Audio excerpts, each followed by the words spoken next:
Բուրըն ծափահարենք Հիսուսին, սիրելիներ, ինչպես եք, թե ներկաները, թե երկրի տարբեր անկյուններում գտնվողներդ, ուզում եմ ասել, որ այս տարի հաղթանակի, հոգևոր վերածննդի տարի է լինելու,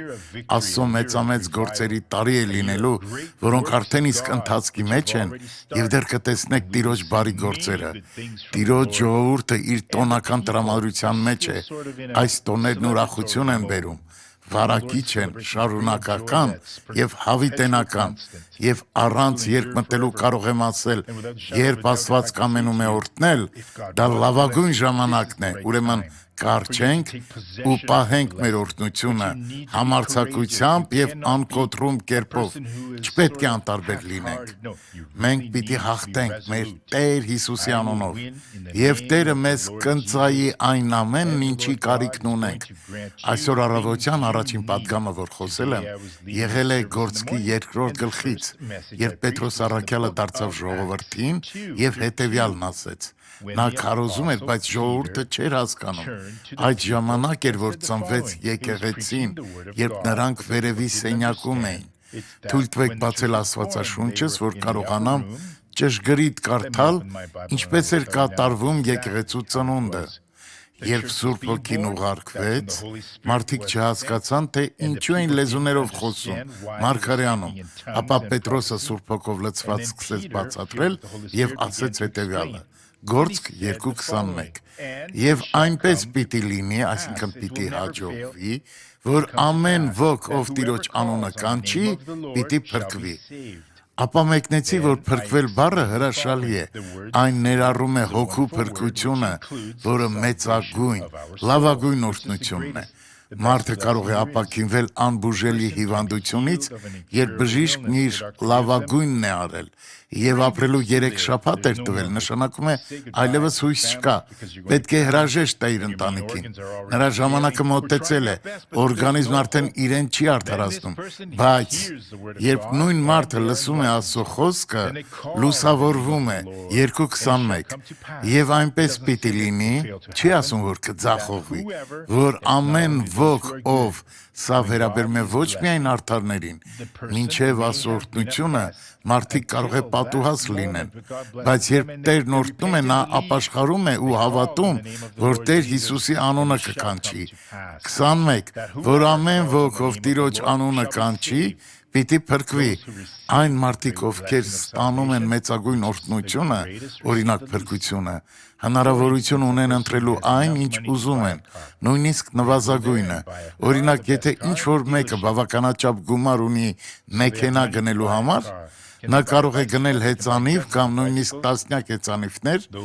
բայց չի կարող գնել մեքենա, բավարար գումար չունենալով։ Այստեղ ասում է, որ եթե Տիրոջ անունը կանչեք, պիտի փրկվեք եւ ձեր կյանքը կփոխվի եւ դուք կլինեք մեկը, ով կապրի Աստծո հետ մի ամբողջ հավերժություն, լույսի, կատարելության աշխարհում։ Այսպես կարող եք վստահ լինել, որ կարող եք կանչել Տեր Հիսուսի անունը եւ կբժշկվեք այդ հիվանդությունից, կազատվեք այդ տառապանքից, կստանաք ձեր լիակատար օրհնությունը,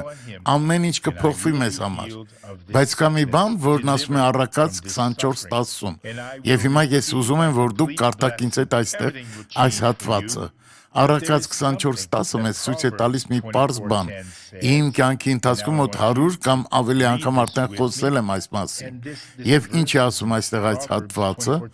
այս համարը հիմք է մեզ համար, որովհետև երբեմն, երբ պետք է աղոթենք, ներկայանում ենք թույլ, կասկածելի, ոչինչ չենք ստանում, թե ինչու շատերն օրհնություն չեն ստանում, ասում է Առակաց 24:10. Եթե նեղության օրը թուլանաս,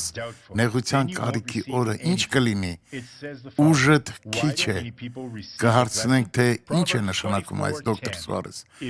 ասում է, թե այն ուժը, որ Տերը պիտի տա, կախված է նրանից, թե ինչպես կկանգնենք Տիրոջ առաջ, եթե կասկածամիտ լինեք, անփույթ, եթե չուզենք ուղիղ լինել Քրիստոսի առաջ, չկամենանք մեր խնդիրը լուծվի, եթե մեր ուզածը պարզապես թեթևությունն է, ապա Տերը մի փոքր ուժ կտա, նա կօգնի, բայց լիարժեք լուծում չի լինի։ Խնդրենք, որ նեղության օրը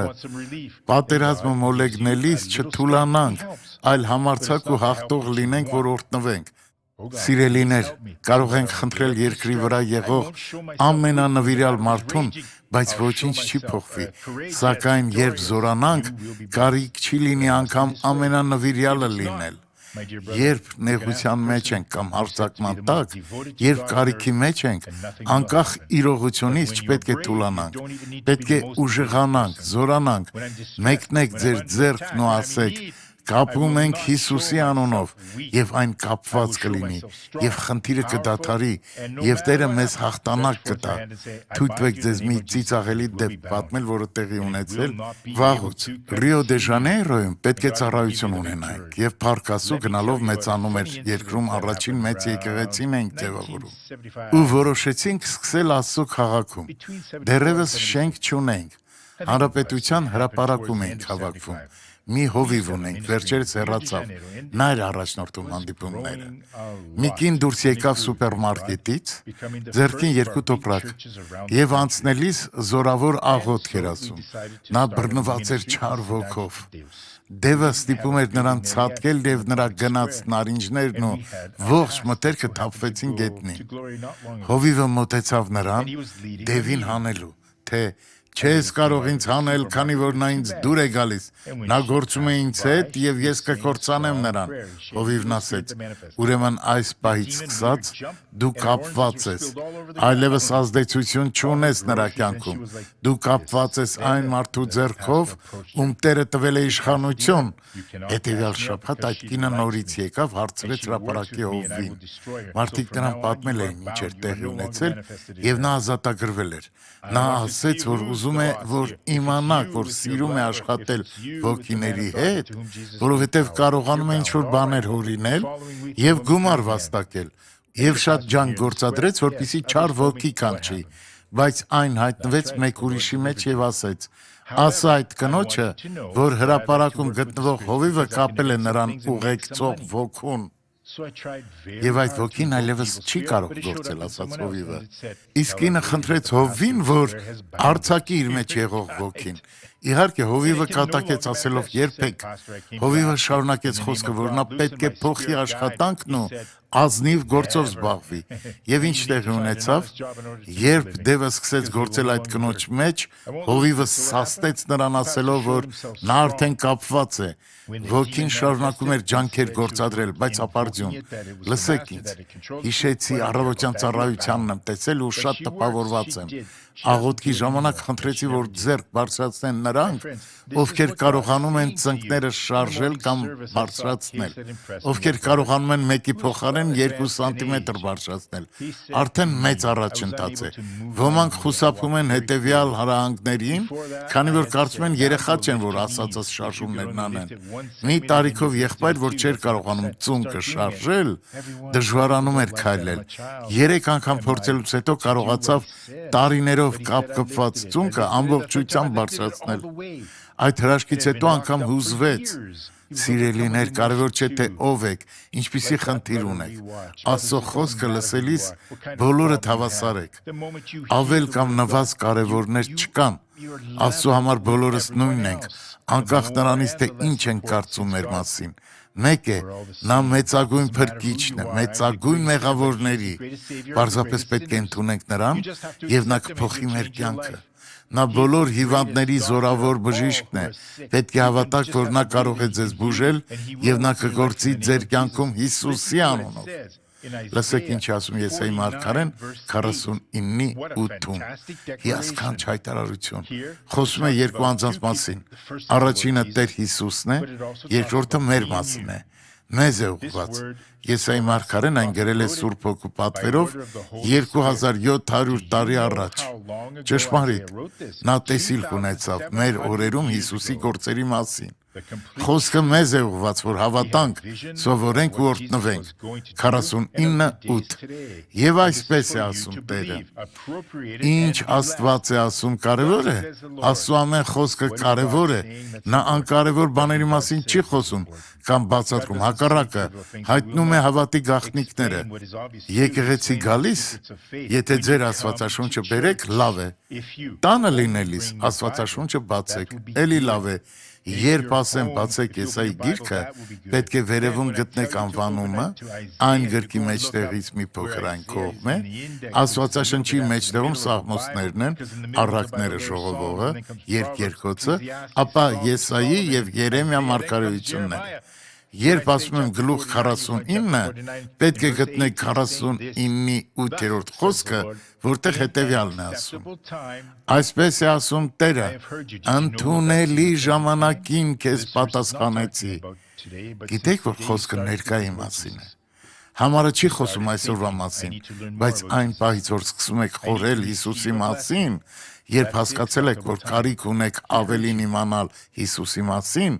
ու օրհնվել, դա է ընդունելի ժամանակը։ Նա արդեն պատասխանել է ձեզ։ Իսկ ինչ է արել ձեզ համար, նա արդեն առատապես օրհնել է ձեզ։ Պարզապես պետք է Աստվածաշնչից սովորենք, թե Տերն ինչ է ակնկալում ձեզանից, եւ երբ սովորեք ու կատարեք Տիրոջ պահանջը, խոստում տալու կարիք չեք ունենա։ Պետք չի լինի, որ ասեք, եթե բժշկվես, այս կամ այն բանը կանեմ, այս կամ այն բանը կտամ, ձեր տունը ձերն է, ձեր մեքենան էլ է ձերը։ Երբ նա հպվում է ձեր սրտին եւ հովիվը դիմում է, որ ընծա անեք, ինչ դրվում է ձեր սրտին, այն էլ ընծայում եք։ Եթե ոչինչ չի դրվում, ուրեմն ստիպված չեք։ Ահա ինչպես է Տերը մեծամեծ գործեր անում ընդունելի ժամանակին։ 49:8 Ընդունելի ժամանակին, Աստծո բարեհաճության ժամանակն է, երբ Տերը նայում է մեզ եւ ուզում է փոխել մեր կյանքը։ Խոսքը ներկայի մասին է։ Նորից լույս աշխարհ չենք գալու, վերամարմնավորում գոյություն չունի։ Սուրբ Գիրքն ասում է.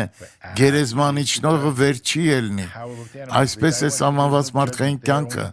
Մեկ անգամ ենք մեռնում։ Իսկ դատաստանից հետո ինչ կասեք կենդանիների մասին։ Նրանք էլ են մեռնում մի անգամ, բայց դատաստան չկա, միայն արարչագործության մասնիկ են, իսկ մենք ստեղծվել ենք Աստծո պատկերով ու նմանությամբ, հավերժ ապրելու, կամ ապրելու ենք երկնքում Հիսուսի հետ, կամ էլ հավիտենական կրակում թշնամու հետ։ Տեր ողորմիր, ուզում ենք ապրել ու ճանաչել Հիսուսին, կամենում ենք հաղորդակից լինել Հիսուսին, քանի որ այսօր է ընդունելի ժամանակը։ 49:8 Ընդունելի ժամանակին քեզ պատասխանեցի, փրկության օրը քեզ օգնեցի։ Երբ էր փրկության օրը։ Այն օրն էր, երբ Հիսուսն իջավ դժոխք, չարչարակից եղավ մեր տկարություններին ու հիվանդություններին, յուրաքանչյուրիս համար, առանց բացառությունների, աշխարհում եղող ամեն հիվանդի համար է Հիսուսը չարչարվել։ Ահա Աստվածաշունչն ինչ է ասում։ Ես ուրիշ ոչ մի բանի չեմ կարող հավատալ, բայց միայն Տիրոջ խոսքին։ Նա ասեց. երկինքն ու երկիրը կանցնեն, բայց իմ խոսքերը չեն անցնի։ Հիսուսի խոսքերն են։ Ուրեմն այն օրը, երբ Հիսուսն այնտեղ էր, նա զրկեց սատանային Ադամից գողացած իշխանությունից, որով ճնշեց եւ ստիպեց մեզ անել այն, ինչ ուզում էր։ Ապա Տերը պատասխանեց մեզ ու Հիսուսի գործերի մեջ ընդգրկեց։ 49:8 Փրկության օրը քեզ օգնեցի, քեզ պահպանեցի։ Սիրելիներ, չափազանց կարևոր է, որ լսեք այս պատգամը, քանի որ ձեր նեղության օրերին հիշեք, որ Տերն ասել է, որ քեզ պահպանեցի։ Գոհանում ենք քեզ, Տեր, ու հավատում, որ գործ ես անում մեր մեջ ու փրկում, պահում ես այս պահին։ Ընդունենք մեր օրհնությունը։ 8 Փրկության օրը քեզ օգնեցի, քեզ պահպանեցի եւ քեզ որպես ուխտ դրեցի ժողովրդին։ Տերը Հիսուսին որպես ուխտ դրեց մեզ եւ պատվիրեց մեզ խոսել այս ուխտի մասին, քանի որ ուխտը դեռ ուժի մեջ է, այդ խոսման ուխտն է, որ դաշինք է ողջ մարդկության հետ, եւ այն պահից, երբ մարդ գիտակցում է ու ասում, որ ուզում է ուխտի մեջ լինել, ժառանգում է նրա խոստումներն ու դաշինքը Հիսուսի արյան միջոցով, այդ պահին մարդու կյանքն ամբողջապես փոխվում է, ինչու? Առաքելությունն իրականացնելու 8. Որպեսզի վերականգնես երկիրը, որ բաժանես ավերված ժառանգությունները, երկիրը վերականգնելու, որ երկիրը, երբ Տերը ստեղծեց երկինքն ու երկիրը, նա մարդուն դրեց այնտեղ, երկիրը մի մոլորակ էր, որտեղ չկային ոչ փոթորիկներ, ոչ երաշտ, ոչ մահ, եւ դրանք չէին լինի, եթե մարդը չմեղանչեր, թշնամին ներս սողոսկեց ու ավիրեց ամեն բան, եւ ինչ եղավ, Տերն ասաց, որ նա Հիսուսին դրեց, որպեսզի վերականգնի երկիրը, դրեց նաև ինձ, ես էլ իմ բաժինն ունեմ այս խոստումների երկրում, որոնք իմն են, որպեսզի վերականգնեմ այն որպես քարոզիչ, ես կիսվում եմ ձեզ հետ այն, ինչ անում եմ, որպեսզի դուք էլ նույնն անեք, Տեր, ես իմ բաժինն եմ ուզում, մենք նույնն ենք, տարբերությունը միայն մեր պաշտոններն ու դերերն են, որը մեզ ավելի լավը չի դարձնում,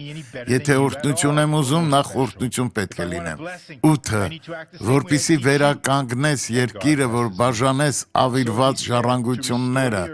թշնամին եկավ վերացնելու ինչը պատկանում էր մարդկանց եւ ավերեց ամենը, որովհետեւ թշնամին միայն սարսափելի գործեր է անում։ Նա մտնում է բարի մարդկանց սիրտ ու մարդիկ դառնում են պատուհաս։ Ով է կամենում այդ։ Ով է ուզում բոլորի մահը։ Միայն նա, ով չունի հոգևոր ընկալում։ Դրա համար էլ Տերը խոսքի միջոցով մեզ ազատագրում է Հիսուսի անունով, որ վերականգնենք այն խոստումները, որ մարդիկ վկայեն, որ իրենց կյանքը փոխվել է Հիսուսի հետ,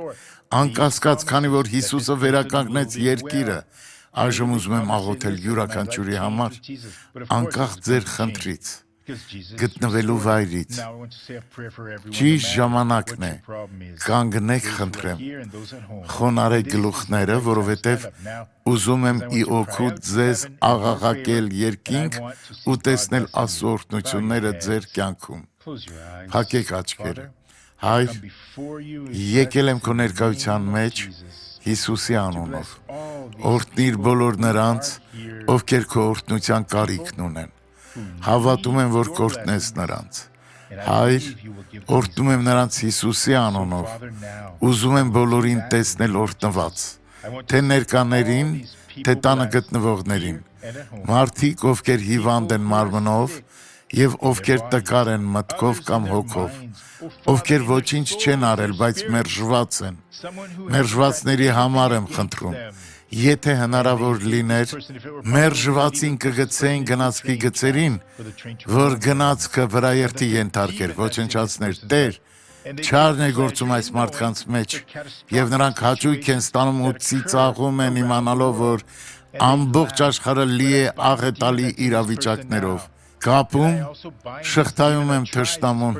այդ մարդկանց կյանքերում, որ չփորձեն մարդկանց համբերությունն ու չչարչարեն, թշնամի, դու այժմ կապված ես,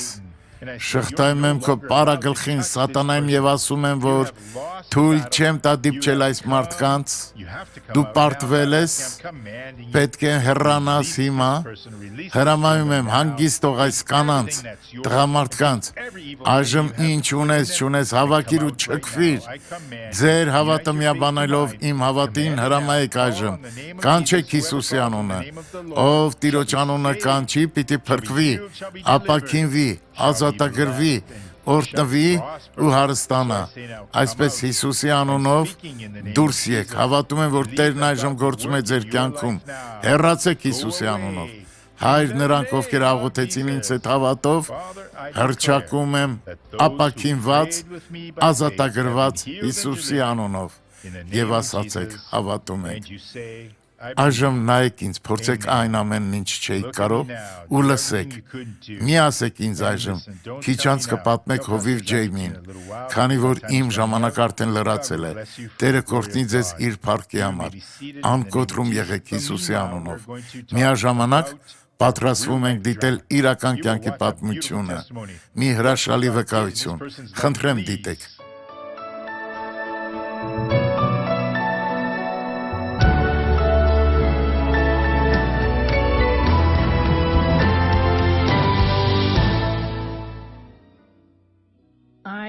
Ես միշտ սիրել եմ դոկտոր Սուարեսի կյանքի օծությունը,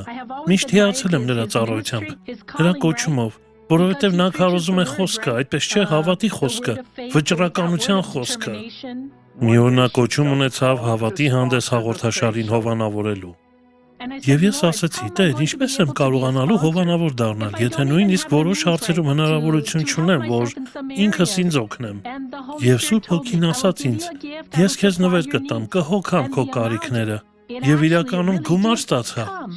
Նա հավատարիմ եղավ Տիրոջը, կարծում եմ հիանալի է, որովհետև շատ հեշտ է։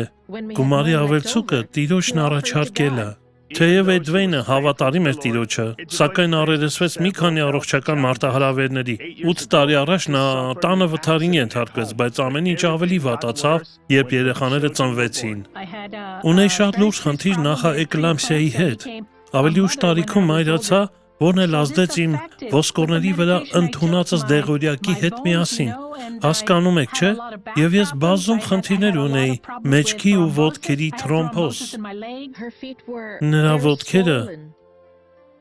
գնդակի պես փակված էին։ Եվ բժիշկն ասեց ինձ, այլևս հույս չկա, ձեր հիվանդությունը հիմա քրոնիկական է։ Չունեի բավականաչափ շարժողունակություն գործերս անելու համար։ Ես ջլի բորբոքում ունեի, այստեղ ձեռքում։ Կային ժամանակներ, երբ ձեռքիս այս հատվածը կիտրոնի նման ուրաց էր։ Կորցրել էի ձեռքս շարժելու ունակությունը։ Աշխատում էի մերձման ոլորտում լիմֆատիկ դրեժանի հետ։ Դադարեցի գործառույթներս ի վիճակի չլինելու պատճառով։ Դոկտոր Սուարեսի ուղերձների միջոցով եւ այն եկեղեցու, որտեղ հաճախում եմ, որոշեցի հավատալ խոսքին։ Երբ ասացին, որ դոկտոր Սուարեսը գալու է այստեղ ռեսիվ, ասացի. «Օ Հիսուս, իմ օրը եկել է»։ Հաստատուն լինելով Տիրոջ մեջ, նա չէր դադարում հավատալ ապաքինմանը, թեև նրա վիճակն ավելի ծանրացավ 2015-ի աշնանը, Ռեսիֆում նույն տարվա նոյեմբերի 25-ին Էդվեյնը գնաց ծառայությանը մասնակցելու։ Այսօր իմ հրաշքի օրն է, այն պահից, երբ նա ավարտեց աղոթքը, ես սկսեցի ապաքինվել։ Երբ նա հարցրեց ով է ապաքինվել, այդ ժամանակ հասկացա եւ ասացի Աստված իմ Էդվեյնը այնտեղ վերևում է։ Ինչ է եղել քույրս։ Ճողվածք ունեի, ընկել էի, կոտրել էի ոտնաթաթիս ոսկորը, ի վերջո ցավեր ունեի ազդրի հատվածում, բայց գոհանում եմ Աստծուն։ Ամեն բան անցել է։ Ցավերն անցել են եւ ես զարմացած եմ, քանի որ հետո երբ վերադարձա պայուսակս վերցնելու, նայեցի ոտքերիս, մնացել էին վաղ շրջանի թրոմբոզի նշանները։ Ոտքերիս ուրացությունն իջել էր, կոշիկներս ազատ էին։ Ճիշտ է, այդպես չէր առաջ։ Ասացի Տեր Աստված, դու իսկապես այնքան մեծ ես։ Մեր Աստծո համար անհնարին ոչինչ չկա։ Ամեն ինչ ավելի մեծ ոգևորությամբ ու էներգիայով եմ անում, որի մասին չէի կարող երազել, եւ կարող եմ միայն շնորհակալություն հայտնել Աստծուն։ Ձեռքս չէի կարող ոչ մի ձևով շարժել, քանի որ շատ էր ցավում։ Այսպես վերադարձա իմ մերսումների գործունեությանը։ Մեջքս էլ էր ցավում, բնականաբար չէի կարողանում պտտել մարմինս, բայց այժմ բնականon կերպով շարժվում եմ, ապաքինվել է Հիսուսի անունով։ Այդ պատճառով ցանկություն ունեցա լույս սփռելու այս ծառայությանը։ Աստված օգտագործում է այս աշխատանքը, որպեսզի հասնի, փրկի, ուրախություն բերի, ինչպես նա ուրախություն բերեց իմ կյանքում։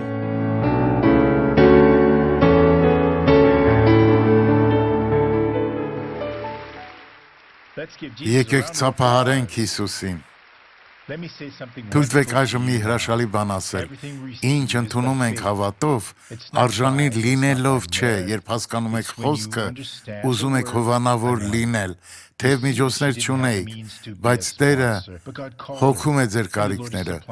Վկայությունից հետո այդ կինը վերադարձավ իր տեղը եւ նրա ոտքը արդեն փոքրացել էր, այտուցն անցել էր։ Մեր Տերն այսպես է գործում։ Իսկ հիմա եկեք լսենք հարցերը։ Առաջին հարցը հիմա։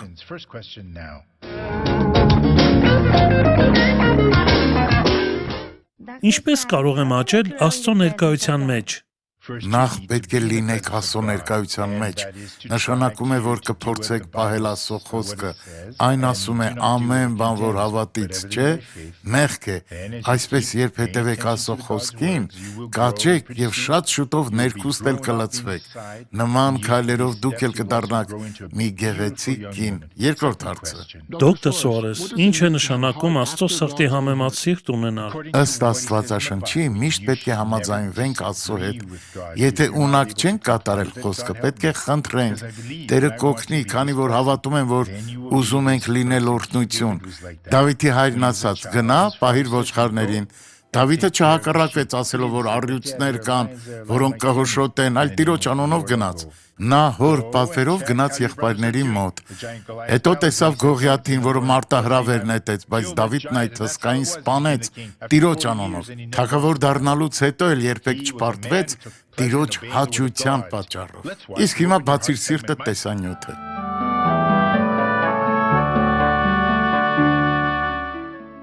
Դոկտոր Սուարես, ամուսնացած եմ, 2 երեխա ունեմ ու ամենևին խաղաղություն չունեմ, մտահոգված եմ ու անգամ չարաչար տանջվում եմ իմ տանն ընթացող վեճերի պատճառով։ Հասկանում եմ, որ ես ու ընտանիքիս անդամները չարի գործերին զոհ ենք դարձել և չգիտեմ, ինչպես կարող ենք փրկվել Տիրոջ միջոցով։ Դոկտոր Սուարես, օգնեք, խնդրում եմ, ինչ պետք է անեմ։ Ով սիրելի քույր, առաջինը Աստվածաշունչն ասում է, որ միշտ խոնարհվեցեք խոսքի առաջ, այլ բան պետք չէ, երբ ընդունում եք Աստծո խոսքը, մտեք ուխտի մեջ և օգնեք մարդկանց։ Եթե չաջակցեք, զորությամբ չեք լցվի, այսպես օրհնություն կդառնաք և տեսակ բարի գործեր կկատարվեն ձեզ հետ և ձեր ընտանիքի հետ, և ամենքը կփնտրեն Տիրոջը։ Բարեկամներ, ինչպես Աստվածաշնչում է ասվում, որ ամբողջ աշխարհում Տերը մեծ բաներ արեց մեզ համար։ Տեսնում ենք, Տերը մեծ հրաշքներ է գործում և հավատում եմ, ձեզ համար էլ է գործելու։ Կանգնեք աղոթքի։ Հովիվ Ջեյմը կմոտենա ծառայելու և վկայություններ կկարդա Տեր Հիսուսի փառքի համար։ Խոնարհեցեք գլուխներն ու փակեք աչքերը։ Հայր, այսօր ուզում ենք ամենքին օրհնված տեսնել։ Կարիք ունենք տեսնելու, Հայր։ Մարդիկ իսկապես քո օգնության կարիքն ունեն։ Ով Տեր, այս մարդիկ սիրում են քեզ, բայց խնդիրներով են անցնում։ Նայիր նրանց սրտերին, որ աղոթում են ու օգնիր նրանց, խնդրում եմ քեզ, Հովիվ Ջեյմի միջոցով օրհնիր ամեն ներկա գտնվողին Հիսուսի անունով։ Սիրելի Հայր, սիրող Հայր, Տեր Հիսուսի անվան ողջ զորությամբ, թող այս մարդիկ օրհնվեն։ Ես էլ եմ կամենում օրհնել։ Այժմ մենք մեր ձայնն ենք բարձրացրել ընդդեմ հակառակորդի։ Միասին աղոթում ենք իրենց հիվանդությունների համար, իսկ հակառակորդը շարունակում է անհանգստացնել, գողանալ ու խլել նրանց խաղաղությունը, ովքեր մշտապես սաստիկ գլխացավեր, կսկավանդակում անհարմարություններ ու ծակոցներ են ունենում։ Այժմ պահանջում ենք, հակառակորդին հրամայում ենք հեռանալ։ Իշխանությամբ ենք խոսում, դուրս եք Հիսուսի անունով։ Սիրելիներ, սա ձեր կռիվն է, ձեր առանձնացումն Աստծո հետ։ Զորավոր Տեր, հայտնվիր նրանց, ովքեր մշտապես ճնշված են, մտահոգ ու մշտապես անհանգիստ են։ Նրանց կյանքը կախված է տարբեր հանգստացնող միջոցներից, ովքեր մշտապես ընկճախտի մեջ են, ովքեր ուժգին սրտխփոցներ կամ կրծքավանդակի սեղմումներ են ունենում։ Տեր, եկ նրանց կյանքեր, ովքեր կարծես կախարդանքի կամ հմայության ազդեցության տակ են, որոնց կյանքում ամեն բան գլխիվար շուռ է եկել, և նրանք դժվարանում են նկարագրել, թե ինչ է կատարվում։ Նրանք տեսիլներ են տեսնում, ձայներ են լսում, երբեմն տարօրինակ մտքեր են ունենում։ Եկ Տեր, իշխիր հիպերտոնիկ, դիաբետիկ, քաղցկեղային հիվանդությունների վրա, չարորակ նորագոյացությունների, սուր աղիքային հիվանդություն ունեցողների կյանք, քանի որ նրանք վախեր ունեն,